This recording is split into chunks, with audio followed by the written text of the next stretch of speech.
Piracy, scourge of the high seas. In the last 12 months, over 40 ships have been hijacked and more than 200 mariners have been taken hostage by pirates from Somalia, a lawless country where radical Islam has taken root. Last week, the Maersk Alabama became the first U.S. flagged vessel to be seized by pirates in nearly 200 years. He was attacked 3 times before the last one. The captain, Richard Phillips, to ensure his crew's safety, offers himself as a hostage and is herded into a lifeboat. He might still be held or dead, but for U.S. Navy SEALs who parachuted into the ocean next to the USS Bainbridge to kill his captors and rescue him. That was a classic direct action mission for which the Navy SEALs were well suited. Dick Couch, a Navy SEAL in Vietnam, knows from personal experience how tough such an operation can be. Go through your preparation, launch, attack the target. 3 precise shots to a bobbing target took the pirates out. We'll have more on this extraordinary mission later. I'm not the hero, the military is the hero. There are just 2,500 Navy SEALs among America's 50,000 elite special operators. Meet the men and women who fight America's unconventional wars. Their slogan is De Oppresso Libere, Latin for free the oppressed. It's the motto of the U.S. Special Forces.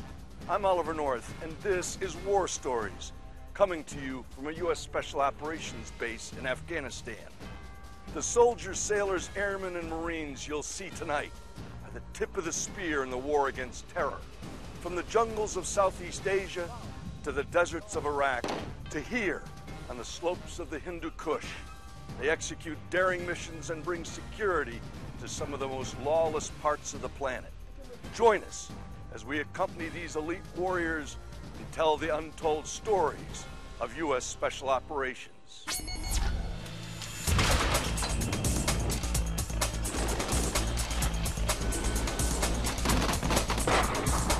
They've been called masters of chaos, Green Berets, frogmen, swift and silent killers.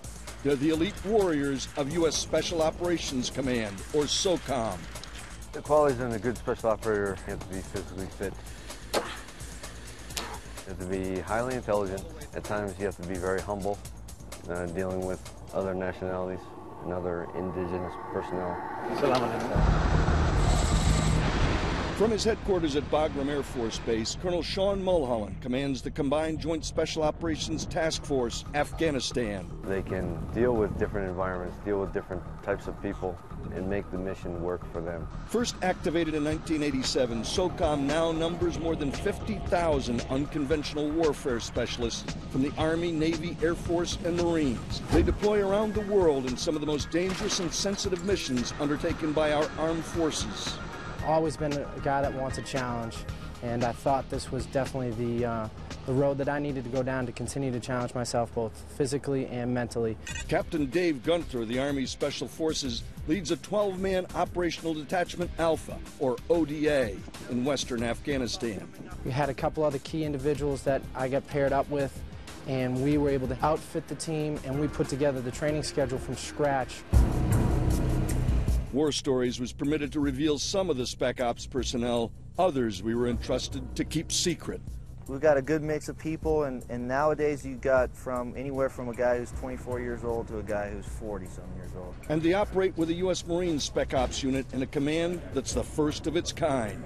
We're approximately 100 strong, broken up into smaller teams operating independently at fire bases throughout western Afghanistan. Major Eric Cloutier leads Marine Special Operations Company Hotel. When SOCOM was organized, the Marine Corps didn't have any units assigned. But in 2006, when the Marine Corps Forces Special Operations Command, MARSOC, was established, Cloutier volunteered. At that time, I was the operations officer of 2nd Force Reconnaissance Company. MARSOC was being developed, and Force Recon was one of those units that was thrown around as being a major part of building Marine Corps Forces Special Operations Command. The Secretary of Defense recognized that he needed more application across the globe where terrorists tend to harbor, gravitate, train, recruit. General Maston Robeson commands the 2,500 Marines of MARSOC. The Marine Corps is an absolute natural fit for that. I decided to put them out in the West alone, autonomous.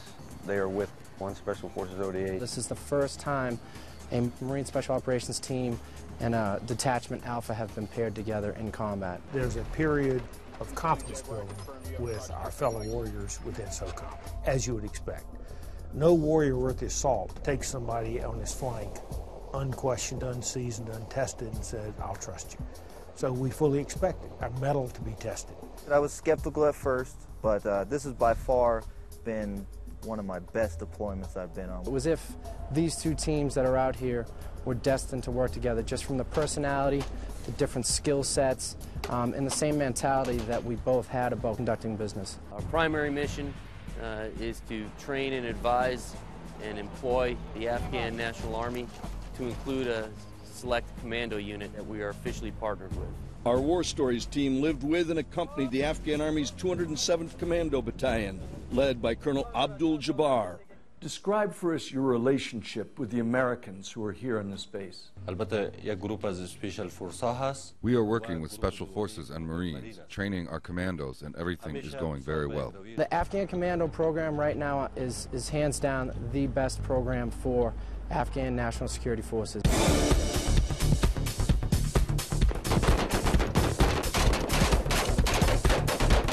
They train together, they're outfitted, and they get an extremely good program of instruction from the operational detachments. We do nothing without the Afghans. Our philosophy is to do things by, with, and through the Afghan people.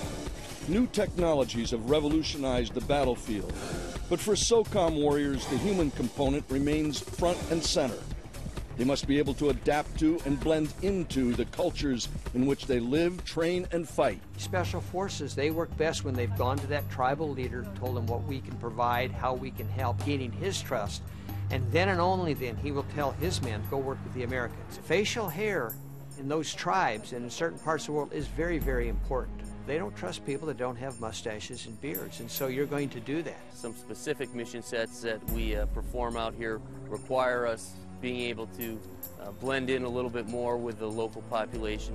This goes back to the days of Vietnam, where these guys would sit down and smoke and drink certain concoctions along with the tribal elders. They can never leave their character as American warriors, but yet they must adopt some of the local culture.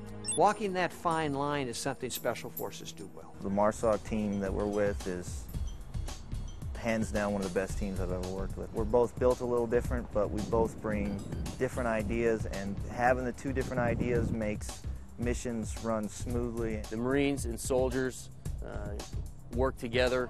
They don't care what uniform they're wearing. They have a common mission, common goals, and they're making it work out there together.